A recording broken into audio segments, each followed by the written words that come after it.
Ancient Earth History Part 7, Atlantis and Moo, Chapter 2, by Robert Dawson, June 11th, 2024. It must have been quite a sight.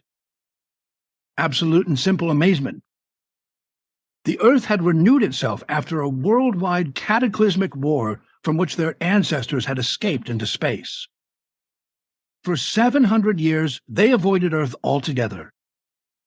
Now they had arrived to the beautiful blue planet to make a fresh start, perhaps wiser and more determined not to repeat the mistakes of their forefathers. The war and turmoil which devastated the Earth and forcing their ancestors to flee was caused by an Jschwisch, someone who should have been wiser. The name of the man-god was Jesas.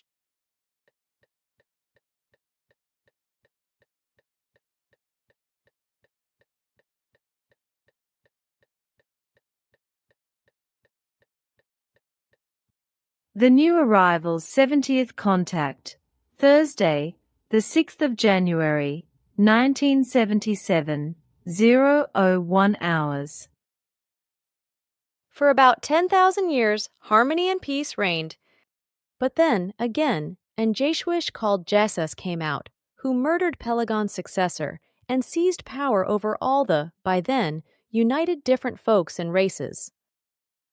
20 years later, however, the folk rose up against Jesas, and a terrible and worldwide war broke out again over the earth by those who had traveled farther. Many hundreds of thousands fled with large and small ships into free space, set down and settled in another space-time structure in Beta Centaurus, which you know in your space-time structure as the Barnard star. A few million humans remained on the Earth, where everything that had been built by the extraterrestrial humans had been completely destroyed and totally eliminated. Those left behind, deprived of all technical and other cultural possibilities by the complete total destruction, gradually fell into a wicked lethargy, atrophied and became wild beings in a nasty barbarism. For 700 years, the Earth was simply avoided before the descendants of the fugitives set out to populate the beautiful blue world again. This was 133,000 Earth years ago, according to your current chronology. The returnees were led by an Jschwisch with the name Atlant, married to an Jschwisch named Chariot. In this latest episode, under the leadership of Atlant, the continent of Atlantis, which had been headed for again and again, and used for millennia, was expanded and made habitable, while under the command of his wife Chariot, Lesser Atlantis came into existence, as at the same time her cousin Muruga built the gigantic city of Moo, which, like Atlantis, also found its origin in very early times. Simyase informs us in this contact report that there had been a previous settlement at the location now called Atlantis, and Atlant expanded and developed it further. In Plato's account as it appears in Critias, this previous development is attributed to the god Poseidon, who initially terraformed the city. In ancient Greek art, Poseidon pursuing a woman.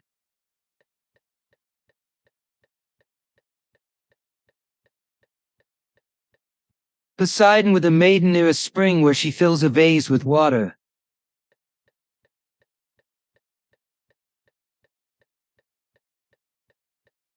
Poseidon gives a woman a ride in his chariot.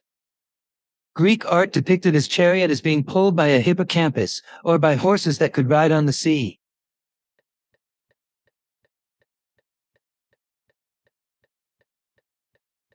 After falling in love with a young earth maiden named Cleito, Poseidon broke open the ground and enclosed the hill in which she dwelt all around with alternate zones of sea and land, larger and smaller, encircling one another. There were 2 of land and 3 of water, which he turned as with a lathe out of the center of the island, equidistant every way, so that no man could get to the island.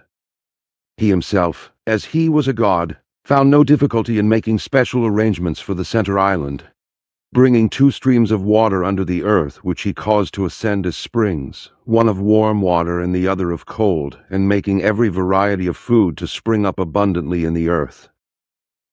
Plato and Critias. In ancient Greek myths, there are several stories of how Poseidon, with a strike of his trident, would create springs to flow out from the earth. In Athens, for instance, where Poseidon was considered an inland god, he created the salt spring on the Acropolis known as the Sea of Erechtheus by striking the ground with his trident. Other springs in other regions that are alleged to have been created by Poseidon have similar names in Boeotia and Peloponnese. So Poseidon seems to fit the description of an ancient civil engineer with a special tool set. He could also use his trident to cause the earth to vibrate. In fact, a cult title and alternate name for Poseidon was Enesidion, which meant earthshaker. Another story of his engineering accomplishments is how Zeus once sent Poseidon to serve King Laomedon of Troy, who subsequently had him build huge walls around the city. Most logically, Poseidon was not literally Atlan's father, but the term used figuratively as a forefather who created the initial concentric water and landmass design. And Plato's narrative of Poseidon's courtship of Cleito is a familiar theme of the sons and daughters of the heavens being smitten by the wild but beautiful earth folks found in several places in the contact notes as well as in the book O.M. OM, Canon 31. And it happened in those days, after the people of earth had multiplied, that the sons and daughters of the heavens came to earth, who were the travelers from afar from the depths of the universe. Mankind in those days were still wild and unruly, yet they possessed beauty to a great extent, the women as also the men. And the sons and daughters of the heavens saw the beauty of mankind of earth. Therefore they lusted for them, and they counseled among themselves, and said, Well then, we will select husbands and wives for us from among mankind of this world, and with them procreate descendants, and found our own nations. After Plato describes the initial work of Atlantis performed by Poseidon, he goes on to describe that it was Atlas. Atlas is the Hellenic name for Atlans, with the help of his brothers. That built up the city and made it the marvel that it became.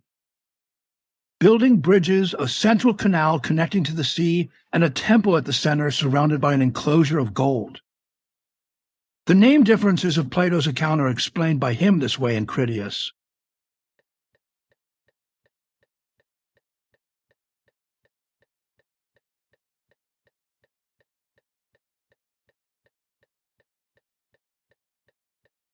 Plato states that he still had in his possession the original account of Atlantis as it was transmitted from the Egyptians to Solon, who recorded it in writing and later passed it to his brother, Dropides. A computer-generated image of Atlantis based on Plato's description, alternate zones of sea and land, larger and smaller, encircling one another. There were 2 of land and 3 of water.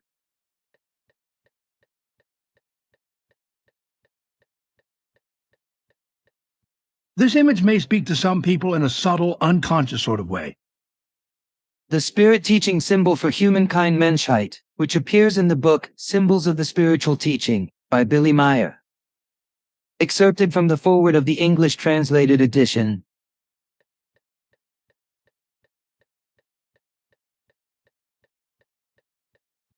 So in this book, no signs will be found but only effective symbols, which had already been recorded graphically by Nocedemian and Henok regarding the symbols of the spiritual teaching in primeval times. The actual origin of the symbols comes out of creational laws and recommendations, and indeed comes out of values which are recognizable in the nature. With that, however, not only the open countryside is meant but also the nature of the human being. The nature of his or her thoughts and feelings, his or her emotions, his or her psyche and his or her consciousness, as well as his or her virtues. Billy Simyase, Silver Star Center, February 19, 2004, 15:1. Whether or not this design of alternating circular bands of 3 and 2 was done consciously with the spirit symbol in mind or entirely unconsciously is not known.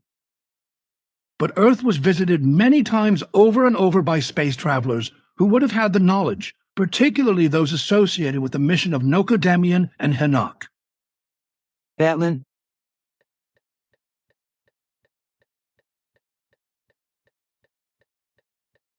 Chariotide.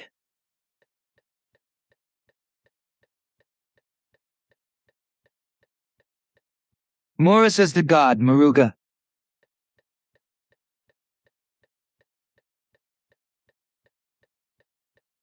It is not true in Greek mythology that Atlas was forced to hold the earth on his shoulders.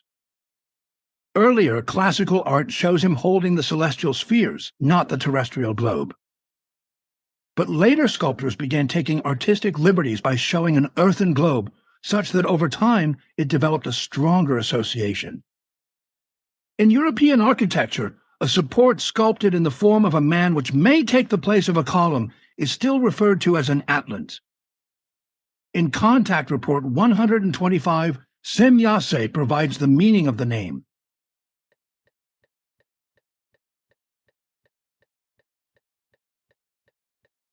In the middle picture, 6'6" caryatides support the roof structure of a porch area at the ancient Erechtheion in Athens, Greece, where Poseidon allegedly created the Sea of Erechtheus. In Greek architecture, caryatides were the female equivalent to atlants as support structures. Muruga, also spelled Murugan, is known in India as the god of the native Tamil people and has been an important deity in the Indian subcontinent since ancient times. He is attributed to possess unparalleled bravery and intelligence and was regarded as a philosopher who taught the pursuit of an ethical life. Muruga was also known by the name Kartikeya, which means of the Critikas, an open star cluster which corresponds to the Pleiades in Western astronomy. Put another way, to millions living in India and Southeast Asia today, he is known as the Pleiadian. But do we know from the Plejaren contact notes that Murus himself actually came from the Pleiades Plejaren star system? Yes, we do. We are told indirectly by Semyase later in the same report, CR 70. Coming from the north, Eris's son, Eris II, set out and fell upon those lands which today you call India, Pakistan and Persia, and so forth, whereby they struck the earliest forefathers of the Sumerians, who, peace-loving, fled and set down far in the south, folk of dark-colored skin, but by your terms, not Negroid, but like Europeans and of tall growth, risen from a race of former Syrian refugees, who had likewise settled on the earth 133,000 years ago, as did the refugees from the Plejaren system. Previously, in line #111, Semyase stated that Murus arrived and settled on the earth 133,000 years ago. If we examine the ancient folklore and Hindu mythologies of the Southeast Asia region regarding Kartikeya, aka Murugan, from the perspective of the contact notes, a clarity that it is the space traveler Murus who is being described emerges.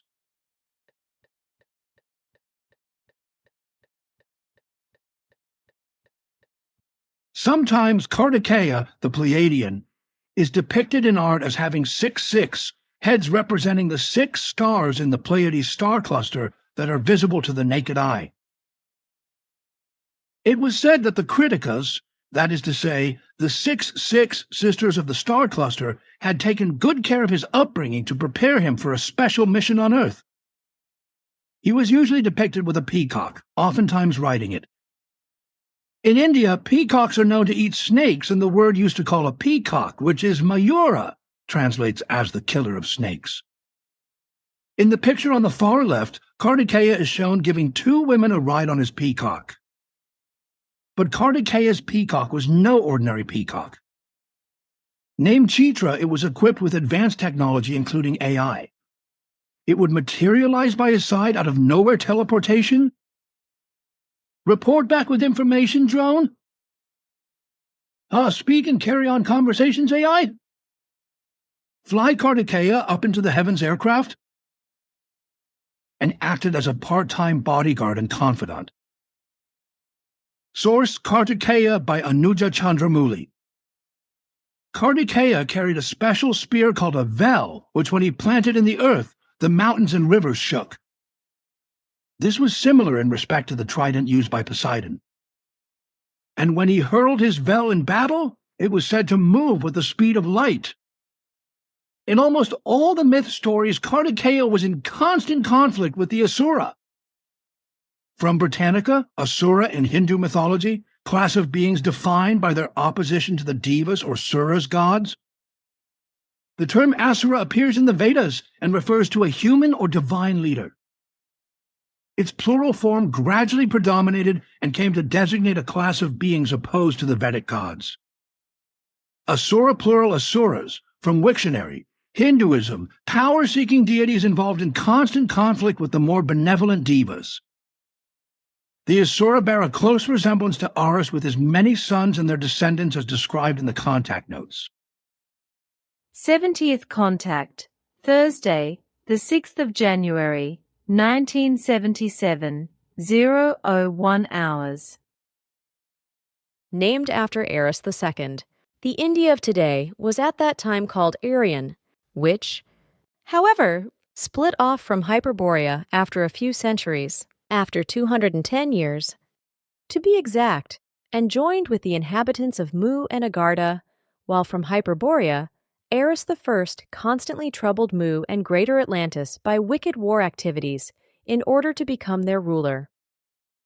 One particular oppressive Asura is said to have attacked the heavens and then attacked and attempted to destroy Goddess Earth by pulling her deep into the cosmic ocean. Gods appealed to Vishnu to save Earth Goddess and all life, who sent the avatar of a man-boar Varaha, who rescued the Earth Goddess and restored order to the earth. After 2,000 years, this hate-drenched people were so far along that it could venture an attack on the earth. Therefore, it manned its ships and came newly to the earth, and indeed under the leadership of the Jschwisch Aras, the barbarian. Eris was extremely bestial and barbarous in his disposition, and his power was feared. In a lightning action, they fell upon the earth, robbing, murdering, and taking possession of the land. During around half a millennia, or said very precisely, during 502 years, those war machinations continued, until Eris I, who in the meanwhile had become old and weak, succeeded in infiltrating wicked elements of his hater humans into the leading controlling ranks of Atlantis and Moo, who secretly stirred up violence and hate for so long, as also did their descendants over several centuries, until, through boundless intrigues, Moo and Atlantis were able to be completely destroyed some centuries later, while the only few survivors were beaten into servitude. In the Mahabharata, section Elegedev, a related story is told of how the earth became burdened by the oppressive Asuras, who began to spread fear and chaos among all creatures. In desperation, the earth sought protection from the divine Brahman, who then commanded the gods and heavenly beings to take birth on earth and confront the Asuras. The gods accepted the task and sought rebirth on earth in order to restore balance and protect the earth from the tyranny of the Asuras. Shown in the middle two pictures above, Muruga declared war on the Asura named Surapadma, and in the ensuing battle, all of the latter's sons except Iranian were slain. Unwilling to concede his defeat, Surapadma retreated to the sea. Murugan is shown with Chitra looking vigilantly out to the sea for the return of the Asura named Surapadma, who he had once vanquished in the Hindu myth story.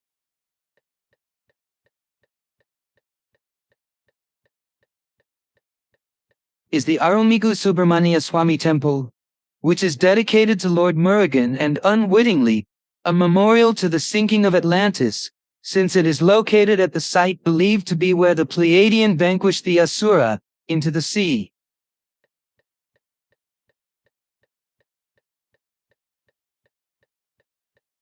Ancient temples uncovered in Guatemala and are attributed to the Maya contain written evidence of the land of Moo.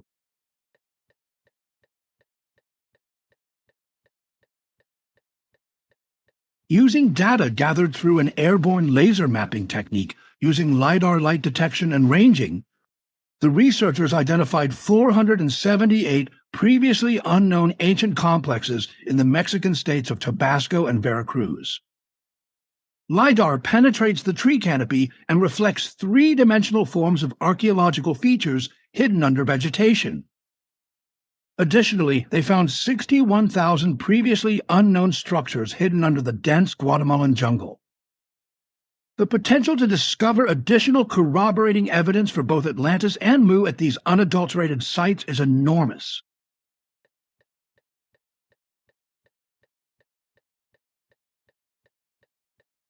The word Maya originally denoted the magic power with which a god can make human beings believe in what turns out to be an illusion. It is Sanskrit meaning magic or illusion. Source Britannica. In Hindu teaching, it later came to mean the powerful force that creates the cosmic illusion that the phenomenal world is real. Maya is the empirical reality that entangles consciousness. Maya has the power to create a bondage to the empirical world, preventing the unveiling of the true unitary self, the cosmic spirit, also known as Brahman. But the original meaning of a spell-like power wielded by the gods may actually be closer to the truth, according to the contact notes. Ninth contact, Friday, the 21st of March, 1975, 16:18 hours. In the course of time, however, he changed his mentality, and he recognized a new might that he could exercise over the newly created human beings of Earth.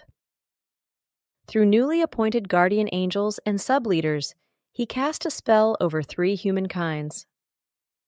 Through his guardian angels, Jschwisch let these humankinds be subjugated, and a spell be cast on them.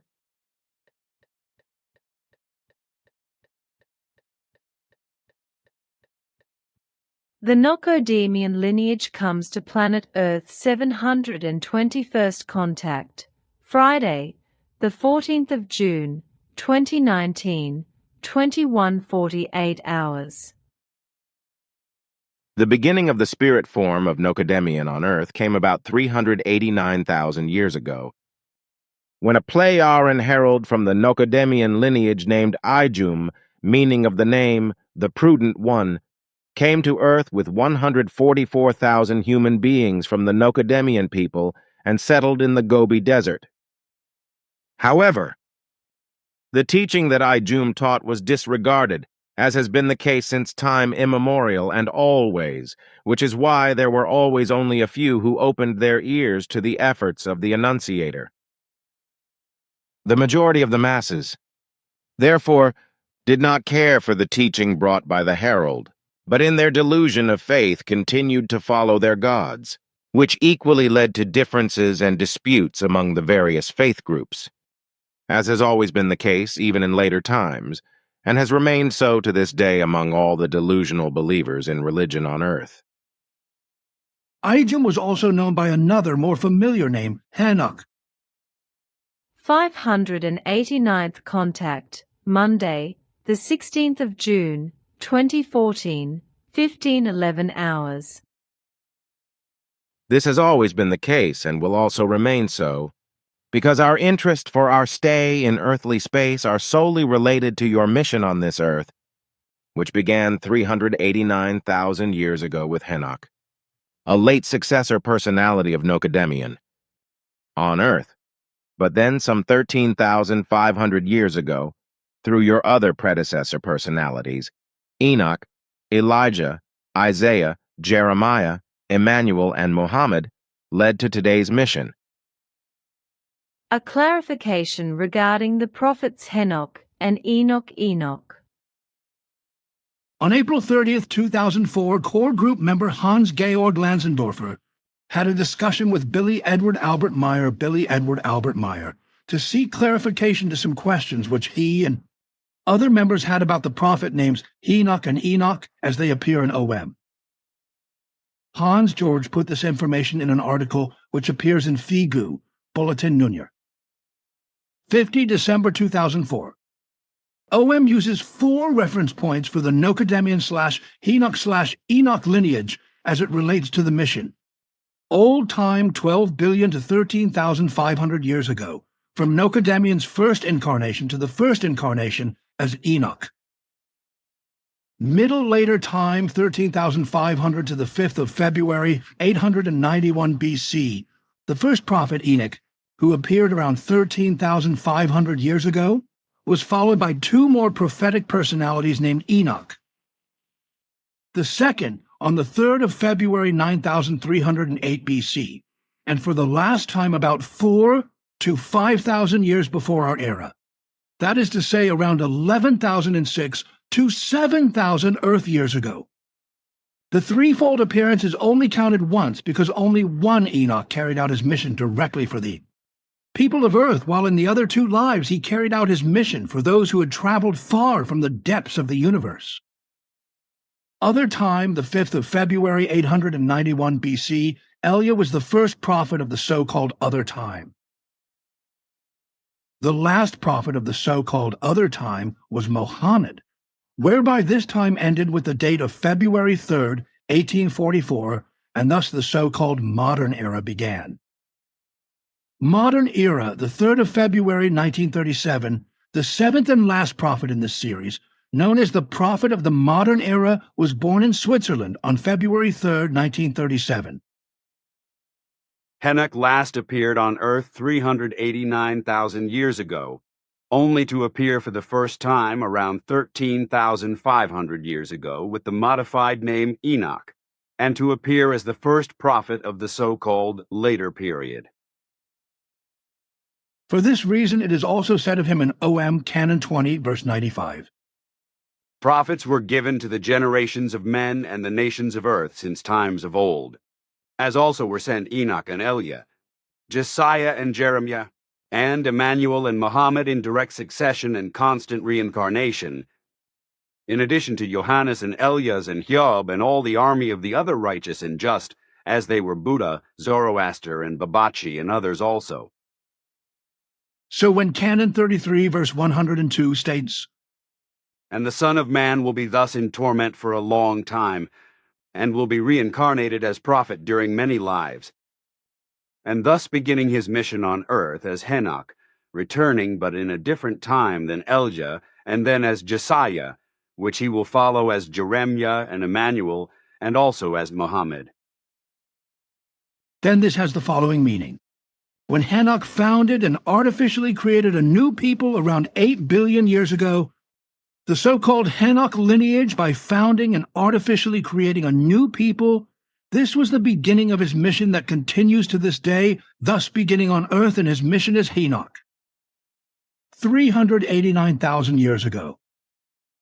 Decisive for his work in this verse is the statement, "And thus beginning on earth in his mission as Henok, but returning in another time as Elijah on February 5th, 891 BC.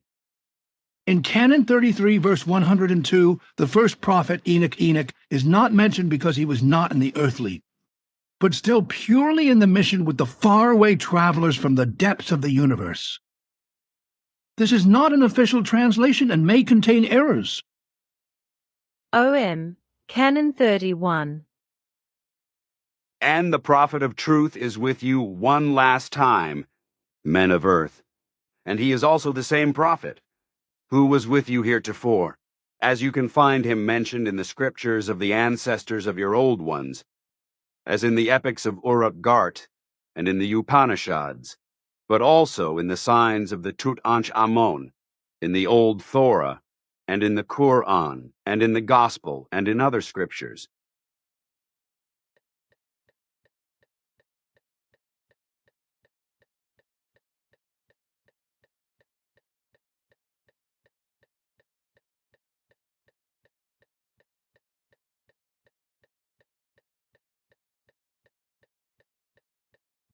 The symbol that is written on the book OM, shown in the middle picture, was created by Nocodemian millions of years ago.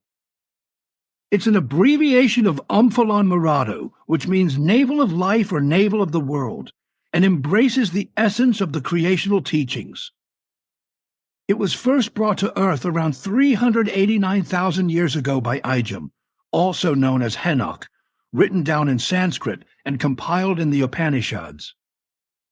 At the beginning of the OM in the explanation section, Billy writes, "The word concepts of the OM are contained in their original values, without any alteration or falsification, exactly as they were partially given 389,000 years ago before Christ, by the Lyrans when the first OM work was created for the people of Earth." Furthermore, the wisdom sayings appearing in the OM should be mentioned, which were also written down 389,000 years before the present day in the original OM.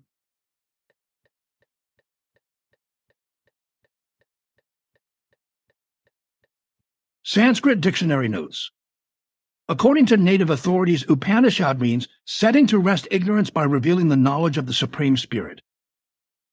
The German philosopher Arthur Schopenhauer read the Latin translation and praised the Upanishads in his main work, The World as Will and Representation, 1819. He found his own philosophy was in accord with the Upanishads, which taught that the individual is a manifestation of the one basis of reality. For Schopenhauer, that fundamentally real underlying unity is what we know in ourselves as will. Schopenhauer used to keep a copy of the Latin by his side and commented, "In the whole world, there is no study so beneficial and so elevating as that of the Upanishads. It has been the solace of my life, it will be the solace of my death." Schopenhauer's philosophy influenced many famous people and introduced them to the Upanishads. One of them was the Austrian physicist Erwin Schrödinger, who once wrote, "There is obviously only one alternative, namely the unification of minds or consciousnesses. Their multiplicity is only apparent, in truth there is only one mind. This is the doctrine of the Upanishads." Katha Upanishad translated by Swami Paramananda.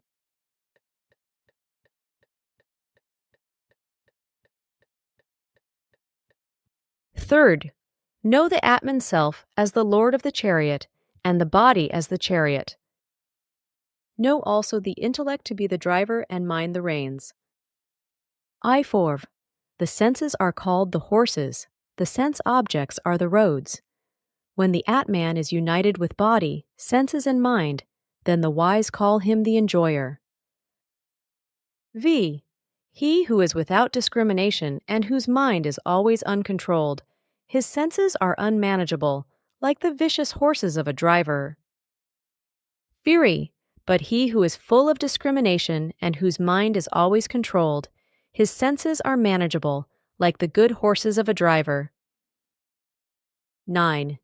The man who has a discriminative intellect for the driver and a controlled mind for the reins reaches the end of the journey, the highest place of Vishnu, the all-pervading and unchangeable one. A driver must possess first a thorough knowledge of the road. Next, he must understand how to handle the reins and control his horses. Then will he drive safely to his destination. Similarly, in this journey of life, our mind and senses must be wholly under the control of our higher discriminative faculty. For only when all our forces work in unison can we hope to reach the goal, the abode of absolute truth. The Atman, the higher self, is so entirely beyond human conception that it is impossible to give a direct definition of it. Only through similes can some idea of it be conveyed. That is the reason why all the great teachers of the world have so often taught in the form of parables. So here the ruler of death represents the self as the lord of this chariot of the body. The intellect or discriminative faculty is the driver who controls these wild horses of the senses by holding firmly the reins of the mind. The roads over which these horses travel are made up of all the external objects which attract or repel the senses. The sense of smelling follows the path of sweet odors. The sense of seeing follows the way of beautiful sights, etc. Thus, each sense, unless restrained by the discriminative faculty, seeks to go out towards its special objects. When the self is joined with body, mind, and senses, it is called the intelligent enjoyer, because it is the one who wills, feels, perceives, and does everything. Swami Paramananda. The Bhagavad Gita. The Bhagavad Gita, or Song of Life, was an oral teaching of life and spirituality and consciousness for thousands of years in the region of northern India before it was written down in Sanskrit as it is known today. Modern history does not record who actually created it or when. It is set in a narrative framework of dialogue between a prince named Arjun or Arjuna and his charioteer. Arjun must fight in a war he does not want to participate in. In the Gita, war is used as an analogy to our struggles in the material world. The epic story opens with Arjuna sitting in his chariot and pondering if he should renounce the war. He seeks the counsel of his horse driver Krishna, who is close by and whose answers and discourse constitute the storyline. Arjuna's crisis is acutely modern. The Gita's battlefield is the struggle for self-mastery that every human being must wage.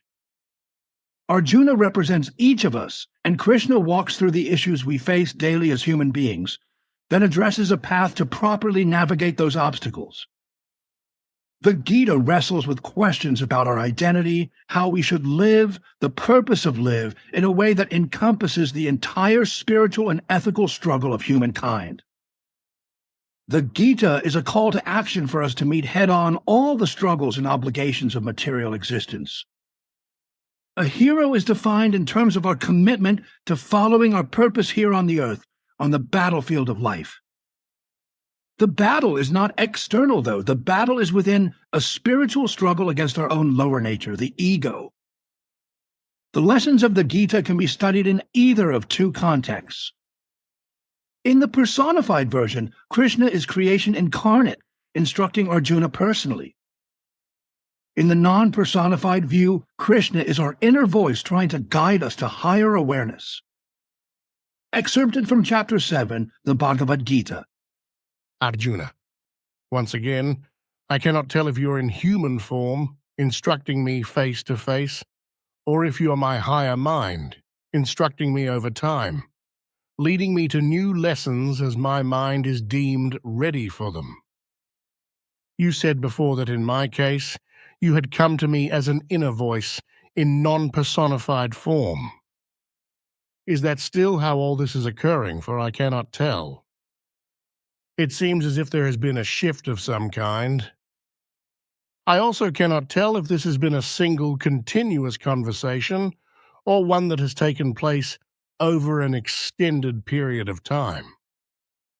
Krishna, what an insightful observation, Arjuna. And my answer is this: does it matter? The Gita rejects the monastic life, for we are here to participate in the world and to help each other advance. Avoid life and we avoid the very lessons and struggles that are meant to propel us to higher and higher levels of consciousness. The teaching reaches a crescendo in the 11th chapter of the Gita. In the preceding verses, Krishna has elevated Arjuna's awareness of his purpose in life while revealing his own divinity. Now Arjuna asks to see Krishna in his real form. The sublime language of the Gita ascends to an even higher plane, producing some of the most beautiful passages ever written in Sanskrit.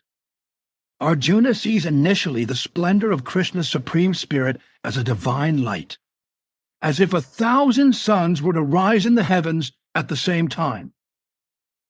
Then, within Krishna's body, Arjuna sees all the manifold forms of the universe united as 111.13.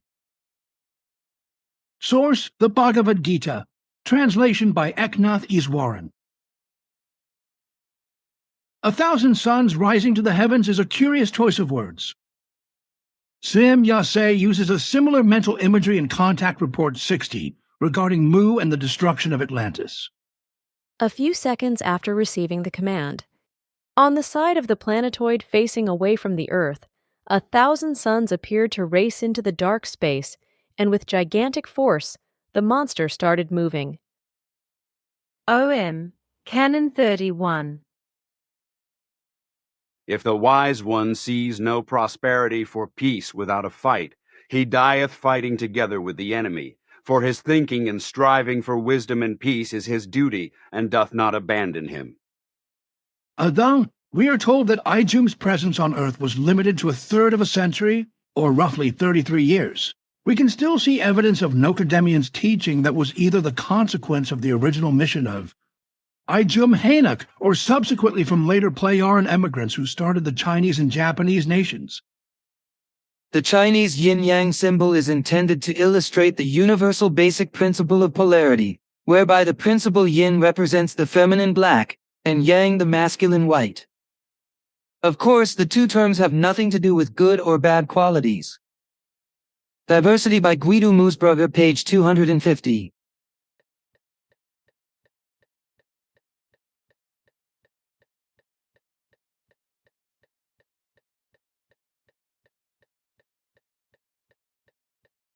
The spirit teaching symbol negative positive expresses negative and positive in a very clear way.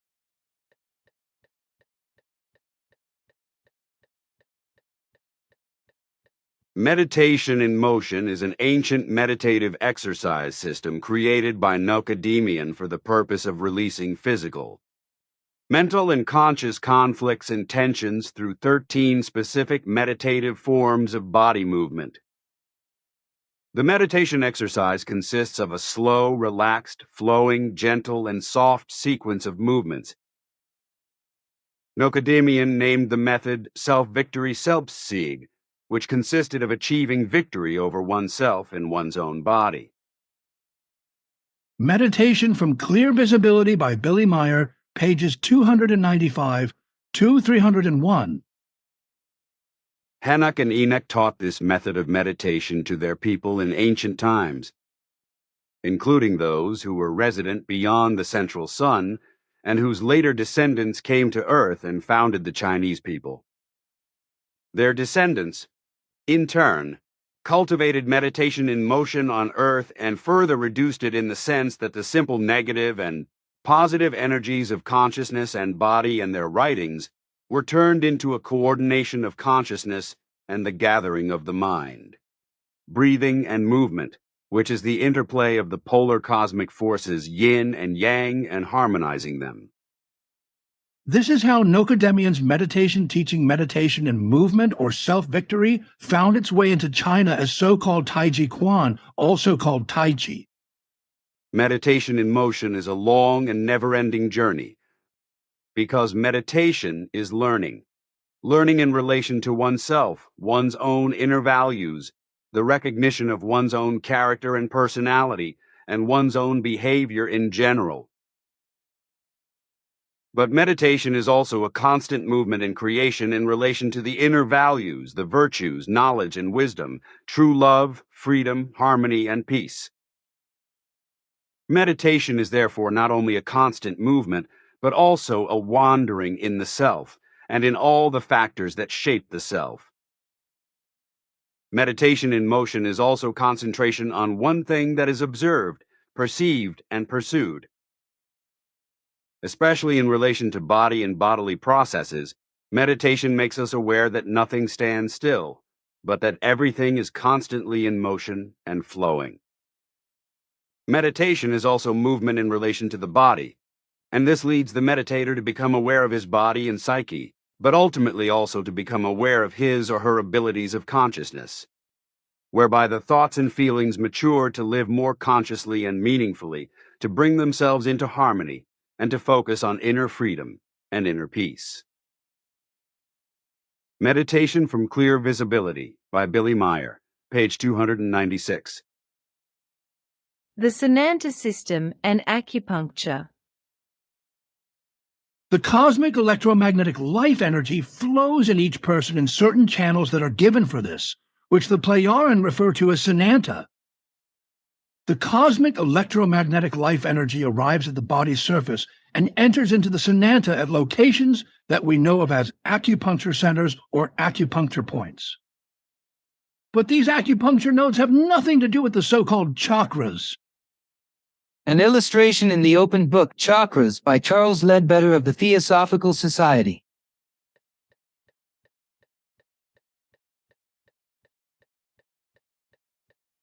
Published in 1927, it is considered the first introduction of the chakras to the West.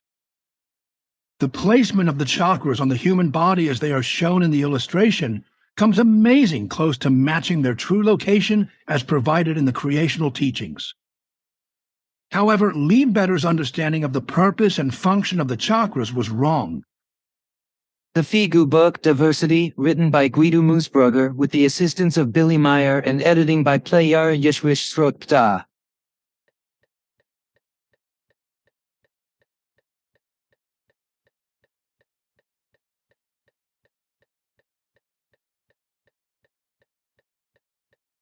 Figure 1 shows the original meditation concentration points, chakras, to which the individual chakra symbols are assigned.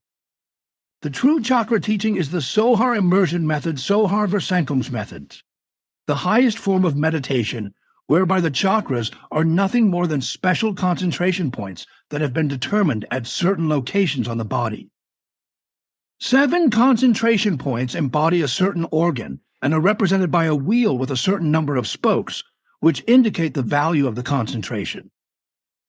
Figure 2 shows an example of a falsified and distorted form of chakra points with 10 minor chakras, and the number of wheel spokes are incorrect. In the middle is the spirit symbol for cosmic electromagnetic life energy, kosmisch elektromagnetische Lebensenergie.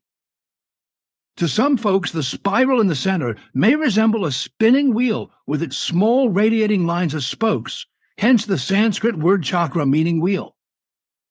Likewise, the 4 partial ellipse shapes abutting the outer circle have a resemblance to flower petals, which may be the origin of how it came to be represented as a lotus flower in ancient drawings.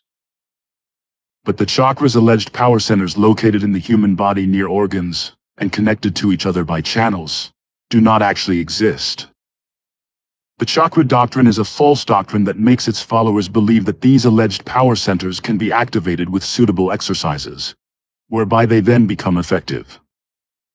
As a result of successful exercises, the chakras would emit so-called vibrations, which would then enable abilities such as clairvoyance, telepathy, or teleportation, etc. Diversity, page 251. 216th contact, Monday, the 16th of March, 1987, 23:11 hours. Acupuncture causes the healing of physical and psychological, as well as consciousness-related sufferings and illnesses through the setting of special, fine needles at specific concentration points of one's life energy, which pulse through the body on certain paths. The set needles influence the entire energetic system of the person, but this is also true for animals, fish, insects, and birds, as well as for plants, when these are treated with acupuncture. The healing effect, as I already mentioned, occurs in the body as well as in the consciousness and the psyche, depending on how and where the acupuncture needles are set. But the true origin of acupuncture doesn't trace back to traditional Chinese medicine, as is, unfortunately, erroneously maintained. Rather, it was received by the latter only from old traditions and was integrated into the old Chinese medicine and brought to application. The actual origin was already established millions of years ago, and thus traces very far back into the past, and to be sure, into Henok's time. Henok himself was the investigator and inventor of acupuncture, which was taken over and exercised by his peoples, and which has endured to the present day among the distant descendants of the peoples from beyond the sun, which is how it has been received by today's Chinese. The cosmic electromagnetic life energy, see spirit symbol above, flows in a person in certain channels that are given for this, which we, as already explained, refer to as sananta. On the sanantas are the acupuncture centers or acupuncture points, through which the cosmic electromagnetic life energy arrives at the body's surface, but the acupuncture nodes have nothing to do with the so-called chakras, which only correspond to an illusory form, and precisely where the acupuncture centers are, of which, overall, 786 exist. But in the Chinese acupuncture teachings, as far as I know, only 672 of these are known. The life energy penetrates at the body's surface, where it can be influenced by the acupuncture needling. The life energetic and, thus, vitally necessary sananta system shows a certain resemblance to the circulatory system, because just as the blood pulses through the veins, so does the cosmic electromagnetic life energy pulse through the energy system. Each sananta is also associated with a particular organ of the body, whereby all of the cycles are closely interconnected and mutually influence one another. Thousands of years before the destruction of Moo, another Plejaren immigration party arrived to the Far East who had originally been part of Nokademian's people, and therefore had already been introduced to the spiritual teachings of life by Nokademian, which over time became compromised and diluted as happened so many times in other societies in history. the spirit symbol for meditation.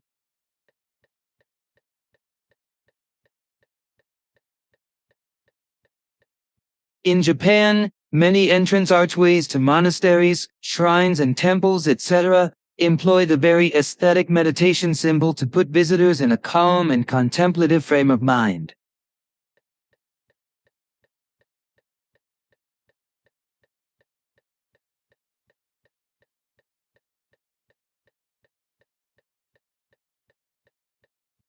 (721st contact), Friday, the 14th of June, 2019, 21:48 hours. More than 25,000 years ago, new Playaran immigrants arrived on Earth with a slightly yellowish skin pigmentation and mixed with already existing earthly human forms, resulting in another human species that migrated to a large island.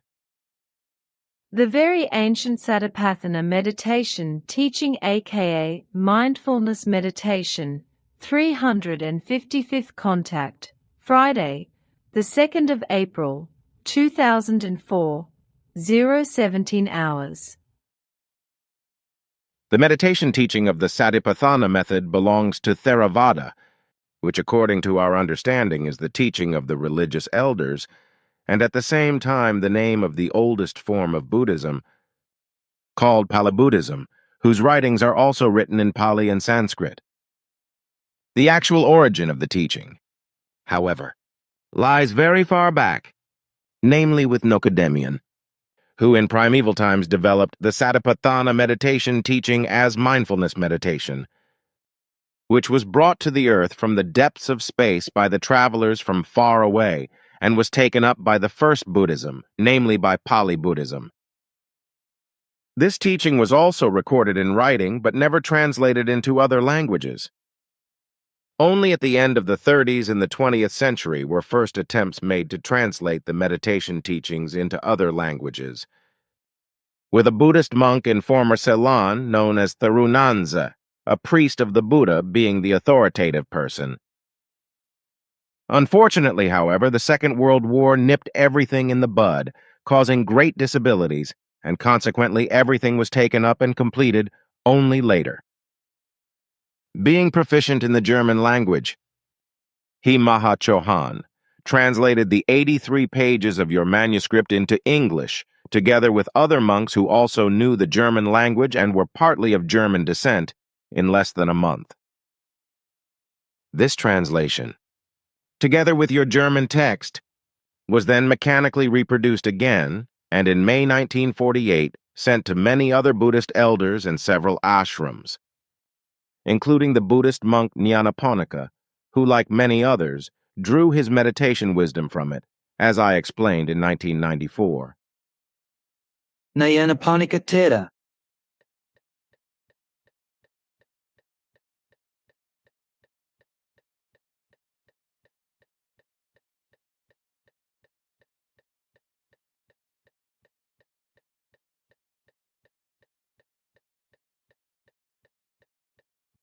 Was a Sri Lankan formerly known as Ceylon Theravada Buddhist monk and scholar. He was born in Germany as Sigmund Fenninger in 1901. When World War II broke out in 1939, the British government had all German males resident in their colonies, including Ceylon, consigned to concentration camps, suspecting them to be German spies. Nyanaponika was interned first in Ceylon and later in northern India.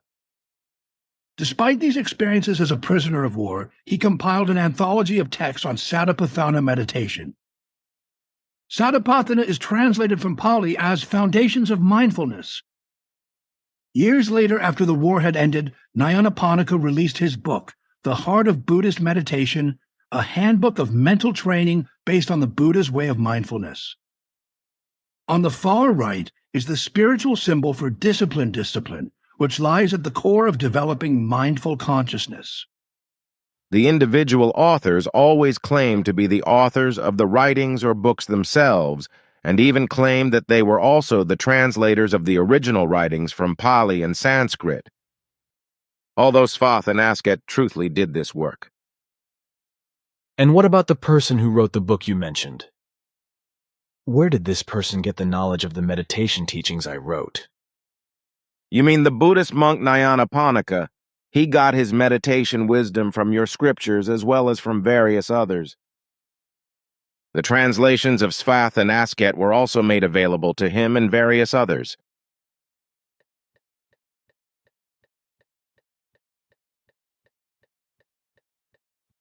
Ancient foot massaging.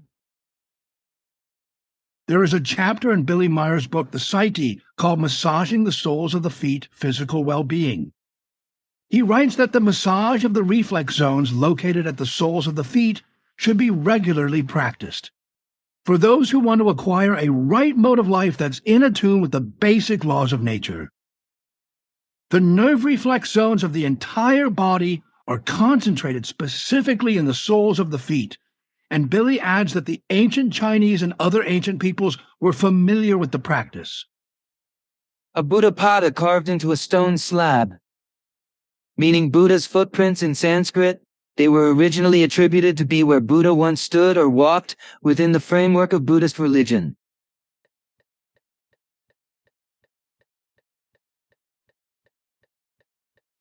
Are two spirit lesson symbols, life in the light, Leben im Licht, on top and origin of the being becoming and all existence, Ursprung der Seinwerdung und aller Existenz, on the bottom.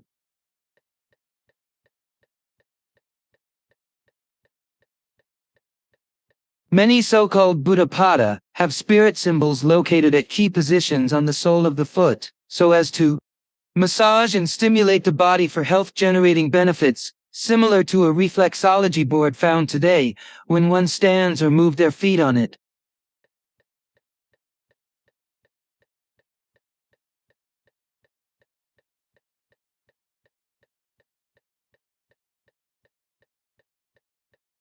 Although the Buddha's traditional life story does not mention travel outside of northeastern India, the cult of Buddha's footprints is so strong that Tibet, Sri Lanka, and Burma, as well as Thailand, claim to have footprints that were actually made by the Buddha.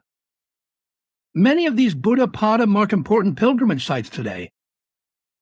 The fact that most are enormous in size does not alter the fact one iota that they are unquestionably accepted by worshippers as footprints made by Buddha.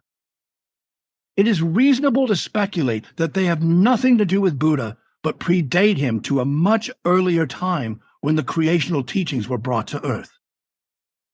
OM, Canon 24.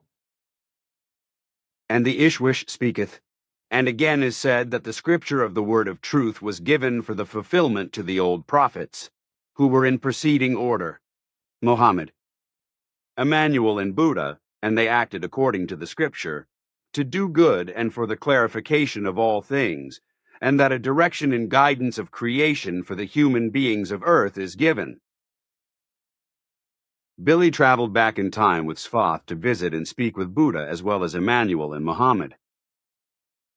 754th Contact, Tuesday, the 13th of October, 2020, 22:31 hours.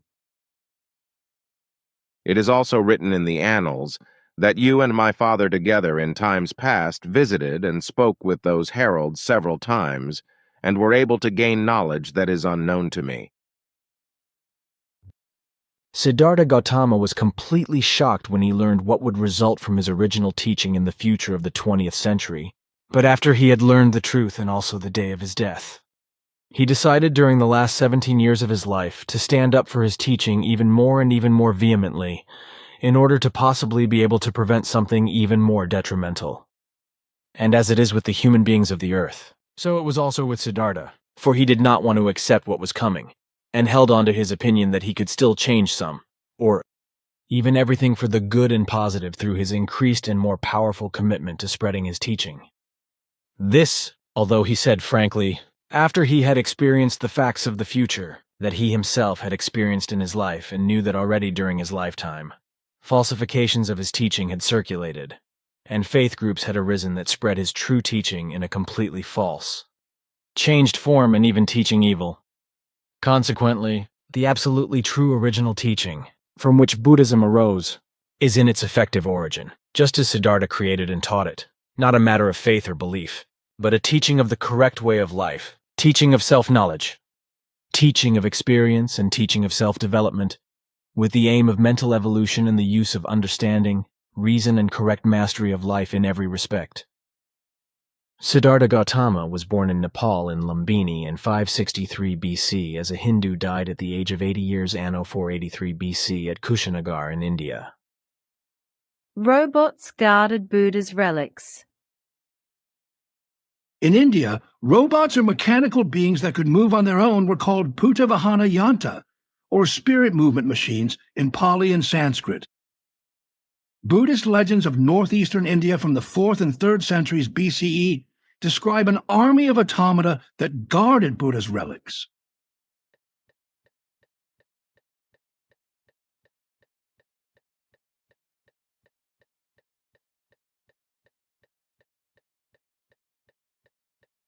In one version, which features both killer robot assassins and robot guardians, a young man travels in disguise to the land of the Yavanas Greek speakers to learn the art of robot making, a secret closely guarded by the Yantakara's automaton makers, their knowledge that he then steals to make the artificial guards.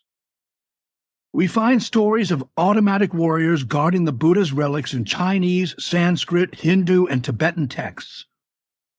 According to Buddhist texts, after Buddha's death, his cremated remains were divided and distributed among 8 princes. Each of the princes constructed a Stupa Buddhist shrine at or near his capital city, within which the respective portion of the ashes was enshrined. Some 300 years later, Emperor Ashoka opened 7 of these stupas and removed the Buddha relics. His goal was to redistribute the relics into 84,000 stupas, which he planned to construct throughout his empire. According to legend, the Serpent King was guarding the Ramagrama stupa and prevented Ashoka from unearthing the relic. A good bet might be that that was where Siddhartha was really buried with his bones intact and that the others were decoys. In the picture on the right is the design plan for the future development of Ramagrama Stupa, believed to contain the Buddha's remains. Additionally, mechanical automata also appear elsewhere in the Chinese historical record. For example, at the court of Tang ruler Empress Wu Joci, 624-705 CE. In an Old French version of the Aeneid C, 1160 CE, a golden robot archer stands sentry over the tomb of a fallen warrior queen, and in the history of Alexander the Great C. 1180 CE, the ruler encounters golden killer robots guarding a bridge in India and armed copper robots protecting the tomb of the Emir of Babylon. In the Old French Roman de Troyes, the history of Troy, we find 6 golden automata, including 4 androids that patrol and surveil the entire Trojan court for any lapses in dress, manner, speech, and even thought, while also providing entertainment. Courtiers could relax, knowing they would not inadvertently commit a faux pas, nor would anyone else, and the rulers could relax, knowing that none of their courtiers were spreading misinformation or plotting against them. In one Buddhist tale that appears in multiple versions, an automaton maker creates an artificial serving girl who fools a visiting artist into thinking it is human. So he has violent intercourse with it, destroying it in the process. In Sanskrit texts from the 10th and 11th centuries CE, there are descriptions of the automata in the courts of northwestern India, such as female attendants that would beguile certain guests. Source: Robots guarded Buddha's relics in a legend of ancient India by Adrian Mayer.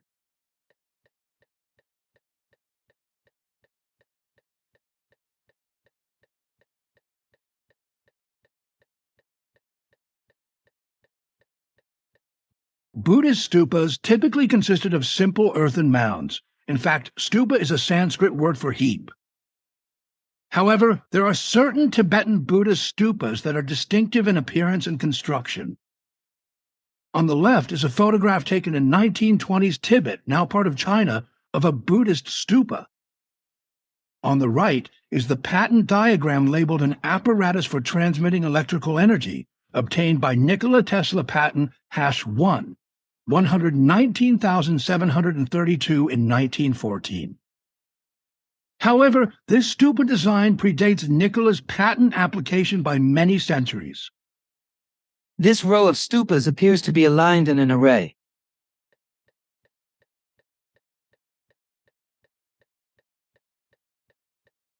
The same stupa design can be seen dotting the countryside in remote areas.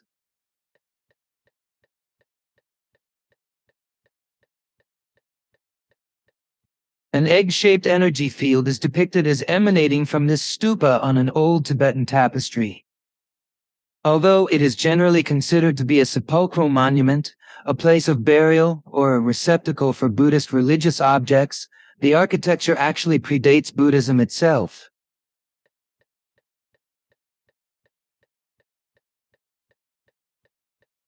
In this excerpt from a Tibetan text, Guide to Proportions by Toku Sangye Lawang, the wording of this passage admonishes and warns against any deviation from its design, suggesting a much different purpose. Otherwise, what is fashioned according to your own preference will not inspire faith, but waste resources. Having therefore cast aside such innovative, unconventional styles, the intelligent should take note of proper proportions. Coming up next, Ancient Earth History Part 8, Atlantis and Moo Chapter 30.